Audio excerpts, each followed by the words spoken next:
आज वो व्यक्ति आपके सामने बैठा है, जैसे जो ग्लैमर मिला वो हिंदी कविता की वजह से मिला। दर्शक के तौर पर मतलब मेरी समझ कम हो सकती है, लेकिन मैं 3 विधा समझता हूँ। एक तो जैसे जो टीवी है, एक सिनेमा है और तीसरा थिएटर है। हुँ, लेकिन जो ग्लैमर और जो प्रसिद्धि अगर उसकी बातचीत की जाए, तो सबसे कम प्रसिद्धि उन्हीं मँचे हुए कलाकारों को मिलती है, जो अपनी पूरी ज़िंदगी थिएटर में खपा देते हैं। जी। इन चीज़ों को बदलने के लिए क्या आपको लगता है कि करने की ज़रूरत है? आपने 3 विधाओं का नाम लिया, टीवी, सिनेमा और थिएटर। टीवी, सिनेमा में एक ही मान लेते हैं और थिएटर। लेकिन आपने कहा ग्लैमर जिस विधा में सबसे ज़्यादा मेहनत है, वहाँ ग्लैमर नहीं होता, वहाँ नहीं मिलता। आप शायद ठीक भी हो सकते हैं।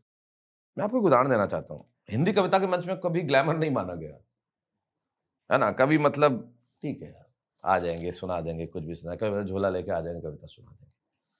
लेकिन आज वो व्यक्ति आपके सामने बैठा है, जैसे जो ग्लैमर मिला, वो हिंदी कविता की वजह से मिला। लोग कहते हैं कि आपने हिंदी कविता का ऐसा स्वरूप बना दिया, ये गलत है। हिंदी कविता का स्वरूप बनाने वाला मैं कौन हूँ? मैंने हिंदी कविता का कोई स्वरूप नहीं बनाया, हिंदी कविता ने मेरा ये स्वरूप बनाया। तो जब हम हिंदी कविता के अंदर ऐसा ग्लैमर हो सकता है कि आज लाखों रुपए लेके लोग आपको सुनने के लिए बेताब है, पूरी दुनिया आपको सुनने के लिए बेताब है, लोग आपकी कविताओं की लाइन याद कर रहे हैं, तो ग्लैमर विधा का मोहताज नहीं है, ग्लैमर अलग चीज़ है। सिनेमा में ऐसे करोड़ों, लाखों लोग हैं जिन्होंने काम किया जिन्हें कोई ग्लैमर नहीं। नहीं मिला। संख्या, ग्लैमर कैसे संख्या, थिएटर जब आप करते हैं, एक हॉल में 300 लोग देखते हैं। जब सिनेमा रिलीज़ होता है, फ्लॉप सिनेमा भी लाखों लोग देखते हैं। तो आप लाखों लोगों में एक बार में पहचाने जा रहे हैं। हुँ। आप 300 लोगों में एक बार पहचाने जा रहे हैं। ग्लैमर आता कहाँ से? फेस वैल्यू, आप अच्छे अभिनेता हैं या नहीं, सब सेकेंडरी है। आप अच्छे लेखक हैं या नहीं, सब सेकेंडरी है। आप अच्छे कवि हैं या नहीं, सब सेकेंडरी है। सबसे पहले फेस वैल्यू।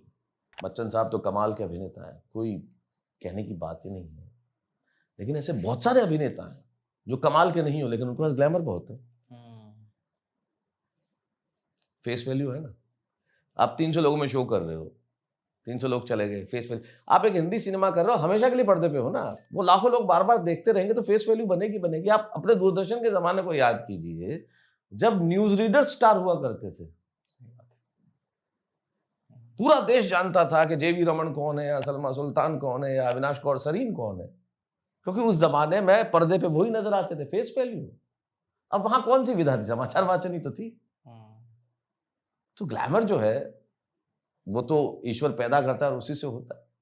लास्ट तक रुके हो मतलब क्लिप आपको इंटरेस्टिंग लगी तो subscribe to digital commentary clips और फुल पॉडकास्ट तो इससे भी ज़्यादा इंटरेस्टिंग है जिसका लिंक आपको डिस्क्रिप्शन बॉक्स में मिल जाएगा।